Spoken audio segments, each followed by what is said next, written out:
Leikkaussalin äänet. Näin pressun edessäni ja sairaanhoitajat molemmilla puolillani. Sairaanhoitajien silmät maskien takaa, en muuta. Hetket ovat piinaavan pitkiä. Kuulen vain leikkaavan lääkärin ähkivän ja näen sairaanhoitajien siristelevät silmät ikään kuin heidän tekisi pahaa. Mitä sillä tapahtuu? Miksi lääkäri ähisee, kysyn. Ei mitään. Joskus nuo pienet ovat vain niin tiukassa siellä lihasten alla, kun eivät ole vielä valmiita syntymään. Eihän tämä voi näin mennä. Menetänkö tämänkin? Vain vuosi sitten olin täällä samassa sairaalassa äitiyspodilla. Ei täällä mitään ole, tokaisi lääkäri silloin. Mitä? Ei täällä mitään ole. Tuulimunan raskaus. Mitä se tarkoittaa? Mutta nyt siellä on jotain. Kätilö kiikuttaa sen nähtäväkseni. Mikä? Sammakon poikanen. Elinkelvoton rääpäle. Älkää jäähdyttäkö sitä lasta enää yhtään enempää, karjuu lääkäri. Paniikki.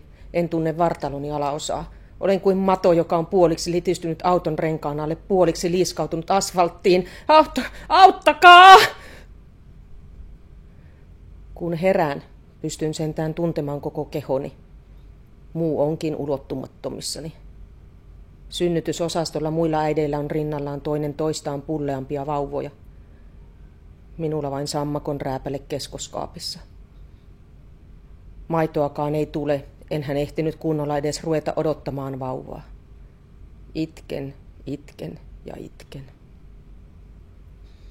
Vuosien jälkeen kaikki on hyvin. Veeralla on pikkuveli, joka ärsyttää häntä matemaattisella lahjakkuudellaan ja fyysisellä kömpelyydellään.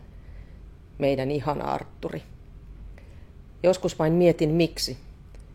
Miksi minut jätettiin ulkopuolelle naisen elämän tärkeimmistä tapahtumista. Ei täällä mitään ole. Ja sitten sammakon rääpälä. Syyllisyys, ahdistus, pelko. Helpommallakin olisin päässyt, jos joku olisi auttanut, vaikkapa vähän puhunut kanssani. Huomioinut minutkin, äidin.